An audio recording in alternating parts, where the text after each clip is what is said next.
어찌 보면 이해가 되지 않을 수도 있고 상상할 수 없는 골든 패밀리 중에서도 1등 골든 패밀리예요. 그 집 재산이 얼마냐? 오늘날 돈으로 따지면 시가가 한 1,000억에서 1,500억 정도. 그 가족을 꽁꽁 뜻을 통하게 한 그 키워드가 뭐였을까요?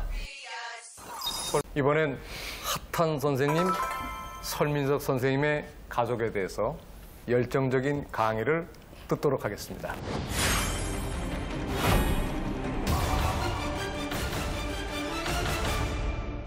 오늘 이 자리에 어떤 가족을 좀 모시려고 해요. 이 가족은 굉장히 독특해요.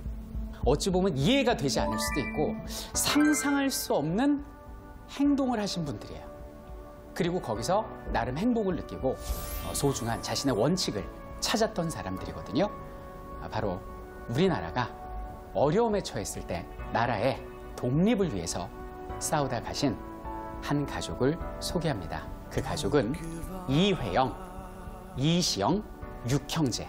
이 가족을 소개합니다. 박수로 맞이해 주시기 바랍니다.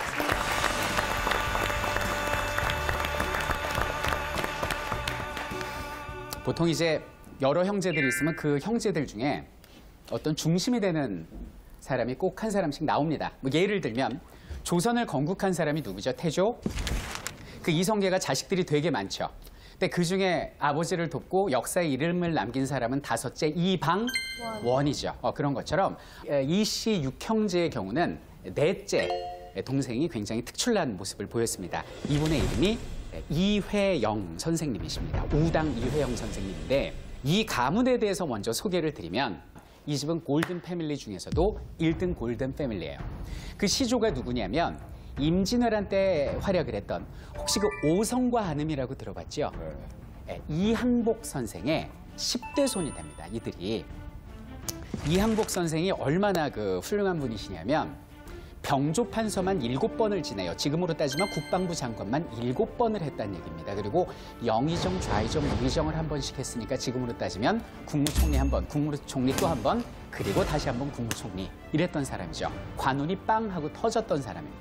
그리고 2대, 3대, 4대, 5대, 10대까지 오는 동안 단 한 대도 거르지 않고 정승의 판서를 재상을 배출한 가문이에요. 지금으로 따지면 그 다음 때에서 장관이 나오고 그 다음 때에서 국무총리가 나오고 그 다음 때에서 최소 차관 정도는 배출했던 완벽한 명문가가 여기는 이씨 6형제 가문이에요. 근데 이분은 지덕체 중에서 지뿐만 아니라 덕까지 갖춘 분이었습니다. 나이 20살이 됐습니다. 20살이면 지금 우리 22살이시죠. 뭐 비슷한 나이가 되는데 이제 뭐 대학교만 한 1학년, 2학년 요 나이 또래거든요. 근데 그때 겸손을 깨달아요. 집에 노비들이 많았대요.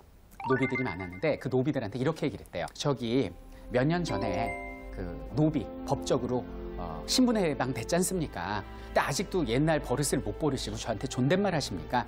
편하게 말씀 낮추세요라고 먼저 존댓말을 하고 말을 편하게 낮추라고 그랬대요. 그러니까 그 집안 노비들이 어떻게 했겠어요? 아, 그렇지? 그래. 그래. 나 갈게. 뭐 이러겠어요? 그 노비들이 이회영, 젊은 이회영의 손을 잡고 이렇게 얘기를 했대요. 주인님, 한 번 주인은 영원한 주인이십니다. 저희 노비를 처음으로 사람 취급을 해준 게 바로 여기 있는 주인님이십니다. 저희는 절대 주인님을 떠나지 않을 거예요 라고 얘기를 해요. 그래서 그 집안 노비들이 빼놓지 않고 전부 다 이회영과 함께 잠시 뒤에 독립운동을 하다가 전부 다 생을 마감하게 됩니다. 여기는 이회영 선생님은 20대 초반에 당시 우리 백성들이 교육 여건이 좋지 않았어요. 그래서 우리 백성들을 계몽시키기 위해서 우리나라 최초의 시민단체에서 활동을 하십니다. 그 시민단체 이름은 독립협회였습니다. 한 번쯤 들어는 보셨을 거예요. 자, 독립협회에서 열심히 국민들 계몽을 위해서 노력을 하다가 바로 그날을 맞이하게 됩니다. 그날은 바로 1905년 을사년이었습니다. 그런데 을사년에 어떤 일이 벌어졌습니까? 그렇죠. 바로 우리는 을사조약을 일본과 강제적으로 체결당하게 됩니다. 그래서 우리의 외교권을 빼앗기게 되지요. 을사조약 당시에 고종은 옥새를 찍지 않았고요. 당시에 이완용, 이근택, 박재순, 권중현 이런 사람들 을사오적이라고 그러죠. 이런 공직자들이 나라의 외교권을 일본에 팔았던 사건입니다. 사실상 외교권이 팔렸다는 건 나라가 망한 거나 다름이 없거든요. 당시 고종께서는 망연자실해서 거의 쓰러져 있다시피 했어요. 이때 여기는 이회영 선생이 은밀히 고종을 만나게 됩니다. 그게 가능한 건 집안이 워낙 명문가였기 때문에 만날 수 있었죠. 고종을 설득합니다. 지금 우리가 이렇게 일본에게 당하고 있을 때가 아닙니다. 일본으로부터 빼앗긴 주권을 다시 되돌려 받아야 됩니다. 그런데 우리에게는 힘이 없으니 외국에 도움을 청합시다라고 이야기해요. 그래서 이회영이 낸 아이디어가 뭐냐면, 자, 2년 뒤인 1907년에 네덜란드 아시죠? 이 네덜란드에 헤이그라는 도시가 있습니다. 이 헤이그라는 도시에서 전 세계의 대표들이 모여서 평화로운 세상을 만들자라는 회의를 한다. 그게 만국평화회의라는 거예요. 여기에 영어를 유창하게 잘하는 이준, 이위종, 이상설 같은 선각자들을 파견을 합시다. 헤이그 특사를 처음으로 설계한 사람이 이회영 선생이에요. 그러니까 고종께서 듣고 보니까 맞는 말이거든. 그래, 한번 보내보자. 일본이 알면 큰일 나니까 은밀히 파견하자, 이렇게 된 거예요. 그래서 이준, 이위종, 이상설이 네덜란드 헤이그에 파견이 됐는데, 일본이 이 사실을 알고 그 회의에다가 이제 러비를 한 거죠. 러비를 해서 외교권이 없는 나라는 회의장에 참석할 수 없다 하면서 문전박대를 당합니다. 거기서 이준 선생님의 행동이 많은 국민들이 좀 잘못 알고 계신데, 거기서 비분간개하신 이준 선생님이 회의장으로 갑자기 뛰어들어갑니다. 회의장으로 갑자기 뛰어들어갑니다. 그리고 일본 대표 앞에서 너희는 왜 우리의 외교권을 빼앗아가느냐? 우리 대한제국에 주권을 돌려달라라고 얘기를 하면서 스스로 할복을 하고 막 이 안에 있는 장기를 꺼내서 막 이렇게 막 뿌리고 거기서 장렬히 사망하셨다라고 저는 중고등학교 때 국사 선생님한테 배웠었어요. 많이들 그렇게 배웠죠, 우리가. 근데 그건 사실이 아니고 거기서 화병이 나세요. 그래서 병사를 하십니다. 그리고 이상설하고 이위종은 피고인 없이 국내에서 재판이 벌어져요. 이걸 궐석 재판이라고 하는데, 이상설은 사형이고요. 이위종은 무기징역이었습니다. 그래서 국내로 돌아오지 못하고 그냥 외국으로 떠도는 신세가 되죠. 일본은 화가 났습니다. 왜 허락을 받지 않고 함부로 헤이그 특사를 파견했냐 그러면서 우리 고종을 강제로 퇴위시키게 됩니다. 그래서 고종의 아들이었던 순종에게 황제직을 양위하는 형식이었는데, 여기는 황제 양위식에 아버지인 고종도 아들인 순종도 나타나지 않았어요. 그럼 어떻게 거행되는가? 당시 내관들 있지 않습니까?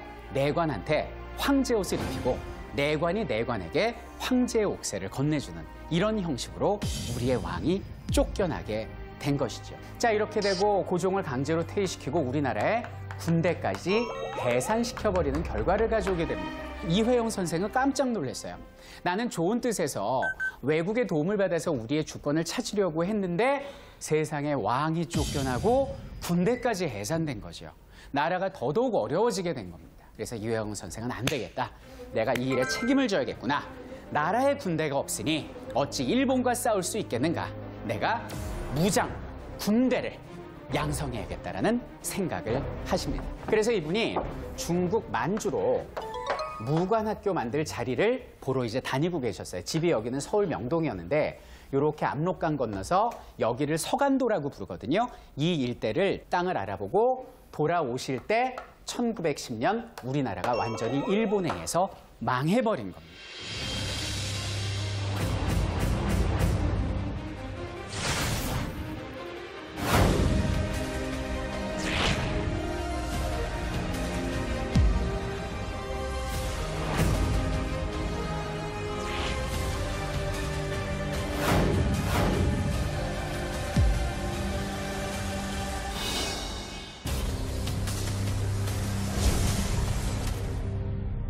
너무나 큰 충격이었죠. 그래서 이회영 선생님은 자신의 육형제를 불러 모으게 됩니다. 이것이 그 유명한 이회영, 이시영 육형제의 회의가 되죠. 형님들, 우리 나라가 망했습니다. 우리 이항복의 후손인데 이대로 우리가 여기서 호의호식하며 살아야겠습니까? 라고 물어봐요. 당시 일본은 우리나라의 주권을 빼앗은 이후에 우리나라의 사회 지도층에게 은혜로운 돈, 은사금을 주기 시작합니다. 그때 이완용이 30억 받았거든요. 지금 돈으로 15만 원. 네, 30억의 나라를 판 사람이에요, 이완용이. 그리고 집도 주고 가장 매력적인 건 일본 관광을 시켜줬어요. 그 당시 사람들은 해외여행이 불가능했어요. 가장 가고 싶은 곳이 금강산 정도였거든요. 근데 일본 관광까지 시켜줍니다. 여기에 많은 사회 지도층이 그냥 거기에 회유가 되죠. 근데 여기는 이회영, 이시영, 육형제는 단호하게 무슨 소리냐. 일본에 나라가 뺏긴 상황에서는 쌀 한 톨도 내가 일본 쌀은 먹지 않겠다. 우리 나라를 위해 싸우자. 이렇게 단합을 하게 됩니다. 이것이 진정한 화목의 모습이 되는 거죠. 자, 단합을 하는 방법으로 그러면 우리가 어떻게 해야 되느냐. 이사 가자. 너 땅 받았어? 받았어. 어디 봤어? 여기는 중국의 만주의 서간도에 가면 좋은 땅이 있는데 우리 재산 팔아서 여기다 무관학교 짓자. 이렇게 된 거예요. 근데 재산이 꽤 됩니다. 이 둘째 형이 이석영이라는 사람인데 요 분이거든요. 이분이 굉장히 많은 재산을 가지고 있었어요. 그 이유는 뭐냐면 당시 영의정에 양자로 들어갑니다. 지금은 양자를 잘 안 들이잖아요. 근데 그때는 정실 부인의 큰아들 적장자가 사망하면 똑똑한 자기 조카나 주변 인물을 아예 양자로 들여요. 그래서 제사를 지내게 하고 전 재산을 물려줍니다. 근데 여기는 이성영은 럭키죠. 당시 영의정한테 양자로 들어가게 되고 그 집 재산을 전부 물려받게 되는데 그 집 재산이 얼마냐? 양주에 있는 땅이었는데요. 오늘날 돈으로 따지면 시가가 한 1,000억에서 1,500억 정도 되는 땅이에요. 엄청난 그 재산을 물려받은 거죠. 근데 여기 있는 둘째 형 이석영이 얘기합니다. 내가 그 땅을 급히 처분하마. 그래서 그걸 처분해서 그 돈을 가지고 우리가 서간도로 가자. 이렇게 된 거죠. 그래서 급히 팔다 보니까 제값을 못 받고 600억에 그 땅을 팔고 돈을 이제 쥔 거죠. 그리고 명동 땅은 제대로 팔지도 못하고, 왜냐면 일본의 감시망 안에 들어가면 안 되니까. 그러면서 일가족 50명이 노비 포함 서간도로 떠나게 된 겁니다. 저는 지금 한번 여쭙고 싶어요. 예를 들면 우리 한 선생님, 부모님으로부터 600억을 물려받았습니다. 전부 다 나라의 독립을 위해서 기부하실 수 있습니까? 어렵겠는데. 어렵죠. 근데 그 어려운 건 그것뿐이 아니었어요. 이때 이 50명의 일가족이 서간도로 건너간 게 1910년 이제 8월 29일 날 우리가 일본에게 망하고 12월 30일 날 여기는 압록강을 건너거든요. 여기가 얼마나 추운 줄 아세요, 여러분들? 여기가 영하 30도예요. 이 당시 기온이. 근데 그때 안고 간 아이가 채 돌이 지나지 않는 갓난아이예요. 우지영 감독님, 네. 지금 사랑하는 딸이 옆에 있지 않습니까? 서윤이, 그죠? 네. 저기는 서간도에 이 어린아이를 안고 이주하실 수 있으세요? 불가능할 것 같아요. 이 중에 대답하실 수 있는 분이 누가 있겠어요? 그럼 어머니는 도와줘. 이해가 안 되는 상황이 지금 벌어진 거예요. 제일 이해가 안 되는 건 뭐냐면 반대하는 형제가 없었다는 거예요. 똘똘 뭉쳐서 꿍시렁거리는 사람 없고 노비까지 아무 소리 안 하고 아이를 강보에 싸들고 여기는 압록강을 건넙니다. 근데 여기는 압록강을 건널 때 또 유명한 에피소드가 있어요. 압록강을 건널 때 또 유명한 에피소드가 있어요. 이 압록강은 폭이 넓어요. 배를 저어서 가는데 뱃사공에게 이회영 선생님이 많은 뱃삭을 줬다는 거예요. 뭐 이렇게 많이 줘요? 이렇게 필요 없어요. 조금만 주세요. 그랬더니 아닙니다. 앞으로 우리와 함께 독립운동을 하려고 여기는 조선 땅에서 많은 젊은이들이 압록강을 건너려 할 텐데 그들이 무슨 돈이 있겠소? 헤엄을 쳐서 건너려 할 것이오. 그럼 위험하니 내가 이 돈을 줄 테니까 배로 건너게 해주시오. 라는 말씀을 남기신 분이 이회영 선생이에요. 그래서 이회영 선생은 그 돈 600억을 가지고 가서 여기는 서간도에 학교를 만들었으니 그것이 바로 신흥강습소, 신흥중학교로 이름이 바뀐 그 유명한 신흥무관학교가 되겠습니다. 여기는 신흥무관학교는 우리나라 독립군의 메카라고 보시면 되겠는데요. 저희 연구실에서 직접 제작한 영상을 한번 보도록 하겠습니다. 제가 준비를 해왔거든요. 당시 만주에 서간도 산자락에 18개 동으로 만들어진 것이 신흥무관학교였습니다. 천혜의 요새였고요. 그 앞에는 연병장이 있어서 군사훈련을 받습니다. 중학교 과정에 교과목이 있었는데요. 국문, 역사, 지리, 수학, 수신, 외국어, 창가 등 다양한 인문학 교육, 무관학교를 함께 했던 이것이 바로 독립군의 메카 신흥 무관학교가 되겠습니다. 이 신흥 무관학교의 교가 한번 들어보시겠습니까? 자, 귀에 익은 노래일 텐데 역시 BGM 준비했습니다.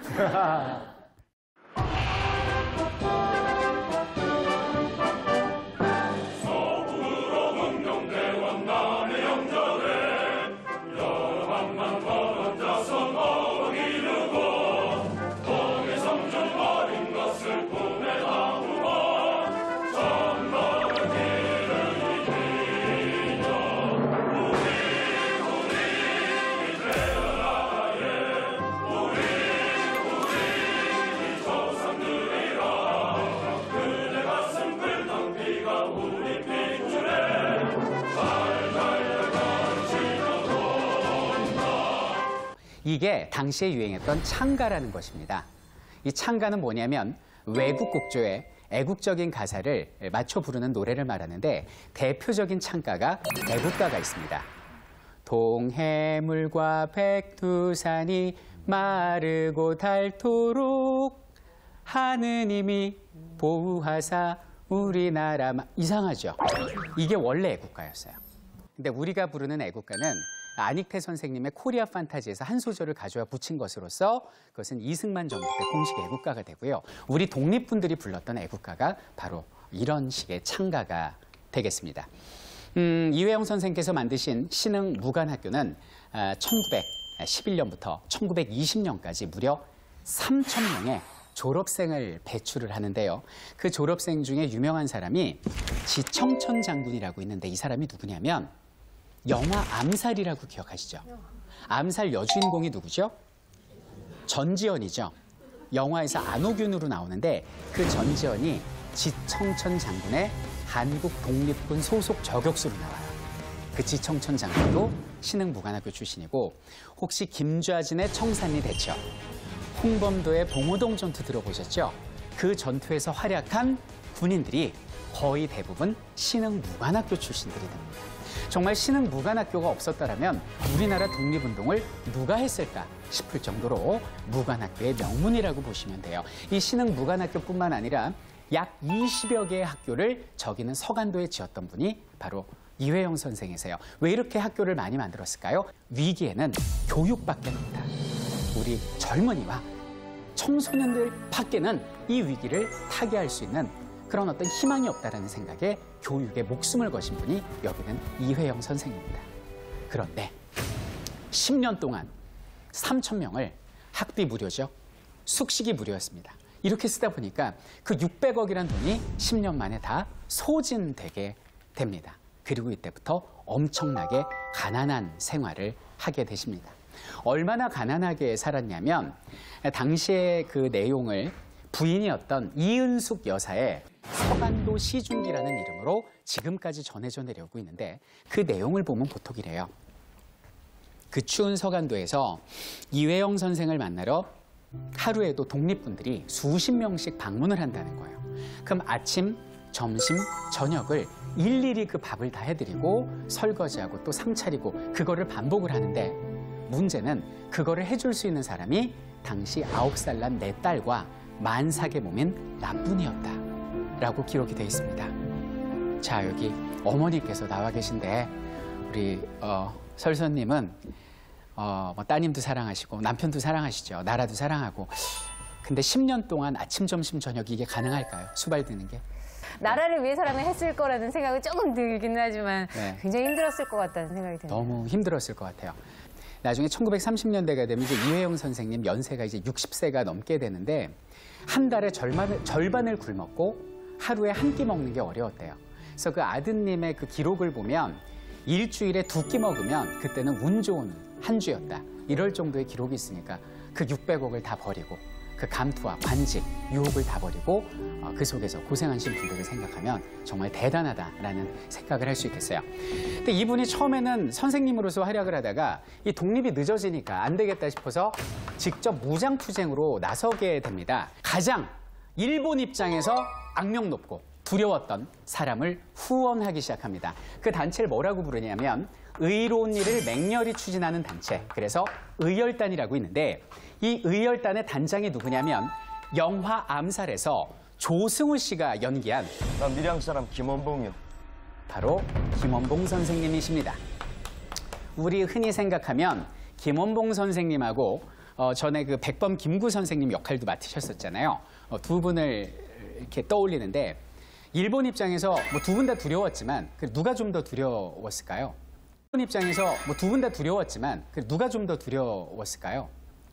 김원봉을 더 두려워했습니다. 현상금을 통해서 알 수가 있는데 당시 김원봉 선생이 현상금 100만 원이고 김구 선생님은 60만 원이었어요. 근데 당시 100만 원이면요. 지금 돈으로 환산하니까 320억 정도 되는 거죠. 현상금이. 그러니까 일본 입장에서 얼마나 여기는 의열단과 김원봉 선생을 두려워했는지를 알 수가 있죠.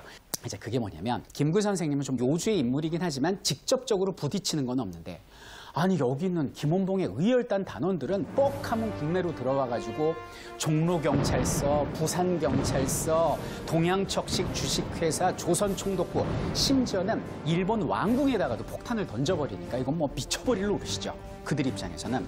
그래서 한 사람만 의열단이 국내에 들어왔다라는 소식이 들리면 온 조선총독부가 비상이 걸릴 정도로 무시무시한 공포의 대상이었어요. 그런데 여기는 김원봉 선생을 이회영 선생이 후원을 하게 됩니다. 그러다가 후원으로는 이제 막 못 참겠는 거죠. 내가 직접 처단해야겠다라는 생각을 합니다. 그래서 여기는 서간도 만주에 계시다가 여기는 상하이로 1930년대 초반에 직접 거사를 위해서 오시는데 중요한 거는 딸린 식구들이 있잖아요. 와이프 이미 국내로 보냈습니다. 이유는 뭐냐면 독립운동을 해야 되는데 자금을 다 썼으니 국내로 들어가서 돈 좀 구해줘 여보 이렇게 된 거죠. 그때 이윤숙 여사는 아무 소리도 안 하고 알았어요. 그러면서 와서 돈을 구하는데 그때 만삭의 몸으로 돈을 못 구하잖아요. 그래서 삭바느질을 하기 시작합니다. 삭바느질을 해서 모은 돈을 서간도로 송금을 해요. 그렇게 7년간 송금한 분이 이은숙 여사시죠. 그러다가 날라온 편지 한 통이 뭐냐면 여보 내가 당신 만나기 좀 어려울 것 같아. 내가 지금 상해로 가서 거사를 치러야 하니까 우리 딸 둘은 내가 고아원에 맡기고 아들을 데리고 상해로 가겠어. 이게 7년 만에 날아온 편지예요. 그 이윤숙 여사의 기록 중에 유일하게 한탄하는 장면이 여기서 나옵니다. 망창스럽다고 표현을 해요. 망창이 뭐냐면 눈앞이 아득해지고 이 목이 메이는 이런 상황이 어디 있겠나라고 묵묵히 기록을 하고 계십니다. 하루는 남편에게서 온 편지를 보니 급한 사정으로 규숙, 현숙 두 딸을 천진 부녀 구제원으로 보낸다 하시고 당신은 규창이를 데리고 무전 여행으로 상해를 가신다 하니 세상에 이런 망창한 일이 또 있으리요. 그리고 여기는 상하이로 가셨어요. 그때가 1932년이었는데 1932년에 이회영 선생보다 한 발 앞서서 빵 하고 거사를 일으킨 분이 계셨어요. 그분이 바로 윤봉길 의사입니다. 윤봉길 의사가 상하이 홍포공원에서 1932년에 폭탄을 집어던져서 당시의 그 일본군 장교들을 대부분 처단을 하게 됩니다. 이때 이회영 선생은 느끼죠. 아, 우리가 투쟁으로서 독립할 수 있겠다라는 생각을 하게 돼요. 이때 이회영 선생한테 정보가 하나가 들어옵니다. 여기는 만주에 머무르는 일본군을 관동군이라고 하는데 관동군 사령관의 행로에 정보를 입수한 거예요. 그래? 그렇다면 내가 직접 다시 만주로 가서 여기는 관동군 사령관을 처단하겠다. 그러면서 움직이십니다. 근데 이분 그때 연세가 66세세요. 지금 66세하고는 다르죠. 그때 66세면은 몸 가누기도 힘들고 오랜 세월 제대로 못 드셨기 때문에 몸이 매우 허약하셨어요. 그래서 젊은이들이 심지어는 아들이 아버지 가지 마세요. 제가 대신 갈게요. 아니야. 너희는 젊잖아. 미래가 아직 창창하잖아. 내가 살면 얼마나 더 살 수 있겠니? 내가 가서 직접 이 나라를 위해서 거사를 하고 자랑스러운 아버지로 남겠다. 그러면서 호련히 아들을 꼭 안아주고 다시 만주로 떠나십니다. 그리고 소식이 끊겨요. 행방불명이 됐어요. 그런지 어느 날 3단짜리 기사가 실립니다. 만주에 도착해 배에서 내리다가 군경의 검문을 받고 수감된 뒤에 창살에 목을 매달아 자결한 리상한 노인이라는 딱 3줄짜리 기사가 나죠. 그분이 바로 민당 이회영 선생님이셨어요.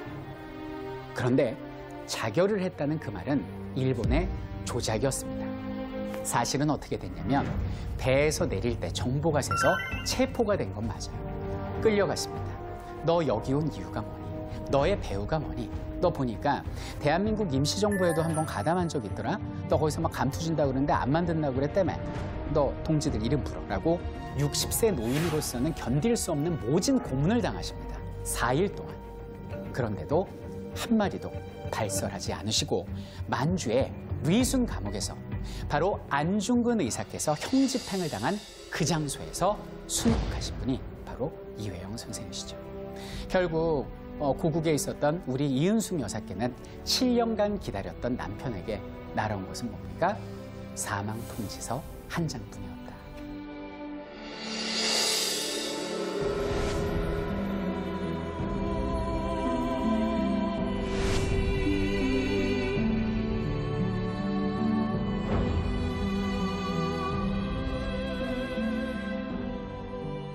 이들은 그 형제들이 모두 다 참 가슴 아픈 마지막을 맞이하게 되는데, 첫째 이건영, 상해에서 독립운동 중에 병사를 합니다. 광복을 보지 못하고. 그리고 둘째 이석영, 600억을 쾌척한 바로 그분이거든요. 그분은 굶어 죽었어요. 그리고 셋째 이철영은 신흥 무관학교 교장이었으나 병들어 죽고, 이회영은 모진 고문으로 순국하셨고, 다섯째 막내 이호영은 독립운동 중에 1933년 소식이 끊겼다고 그러죠. 나중에 기록을 봤더니 온 가족이 일본군에게 몰살을 당합니다. 그리고 여기는 다섯째 동생 이시영만 유일한 생존자로서 광복을 보게 됩니다. 이분이 우리나라 초대 부통령이십니다. 우리나라의 초대 대통령이 누구예요? 이승만 대통령이 이렇게 얘기를 했대요. 저기 그때 600억 쾌척하셨고 또 명동 땅도 그냥 두고 가셨는데 그거 국가적 차원에서 다시 환급해서 돌려드리겠습니다 라고 얘기를 했더니, 그것은 우리가 국가에게 기부한 것이고 우리가 국가에게, 이 민족에게 바친 재물인데 그건 이미 우리의 것이 아닙니다. 그리고 그것을 거부하셨어요. 이회영 선생님은 21세기를 살아가는 대한민국 국민에게 본인이 생각하는 가정의 행복을 다행히도 글로 남기셨습니다. 세상에 인간으로 태어나서 누구나 자기가 바라는 목적이 있네. 그 목적을 달성한다면 그보다 더한 행복이 없을 것이네. 그리고 그 목적을 달성하기 위하여 그 자리에서 죽는다 하더라. 이 또한 행복이 아니겠는가. 참 많은 걸 생각하게 하는 문구인 것 같아요. 그리고 우리에게 묻고 계시는 거죠. 과연 21세기를 사는 너희 후배들의 가정의 행복은 무엇이며 가족을 화목하게 단결시키는 그런 그 힘은 무엇이냐라고 우리에게 묻고 계십니다.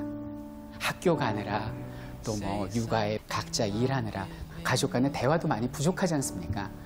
뭐 가족 간에 소통하는 방법은 여러 가지가 있겠지만 이번에는 이런 애국이라는 키워드를 가지고 우리 가족끼리 모여서 한번 진솔하게 서로 마음을 나누고 소통해보는 그런 시간이 되면 어떨까라는 생각을 해봅니다.